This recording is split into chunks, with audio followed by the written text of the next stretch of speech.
Matapos ang 6 na buwang rehabilitasyon, bukas na muli ang Lagusnilad Underpass sa Maynila. Hindi na ngayon ito baku-bako at hindi na raw ito babahain.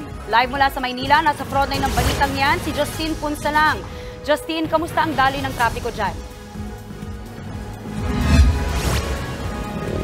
Jess at Maui, good news sa ating mga kapatid na motorista dahil pwede na ulit dumaan sa Lagusnilad Underpass pati yung mga bus at mga truck. At inaasahan nga ng Manila LGU na magiging mas mabilis o mababawasan yung mabigat na daloy ng trapiko at magiging mas maayos na ang biyahe ng mga motorista sa muling pagbubukas ng Lagusnilad Underpass.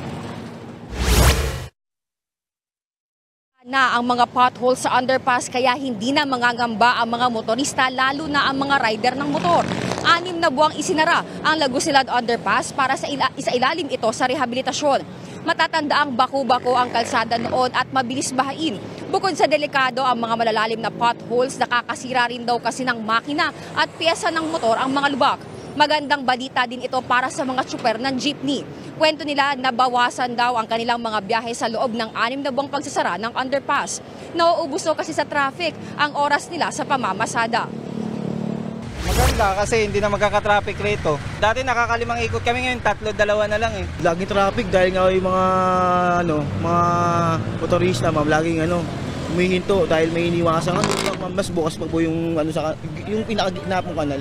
Bukas po lagi. Minsan, ma'am, baka mamaya mag-aalala ka, baka mawasak yung makina mo, baka sumembla ka pag iwas mo, or pagka ilipat mo na linya, ma'am, baka mabangga ka naman sa likuran. Ayun Saka po. yung mga potholes, di ba, sir? Delikado. Sobrang Inayos na rin ang drainage system ng Lagusnilad Underpass kaya hindi na ito babahain.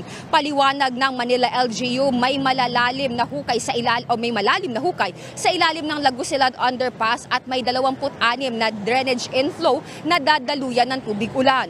Sa panayam naman natin kanina kay Manila Mayor Honey Lacuna, sinabi niyan tuloy ang phase 2 ng pagsasaayos ng Lagusnilad Underpass.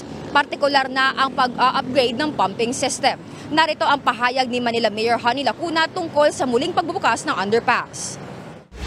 Saktong-sakto po ito sa paparating na Kapaskuhan. Alam naman po ninyo, pagdating ng Pasko, dinadayo pong Maynila. Ito po ay isang major thoroughfare papunta po ng Divisoria.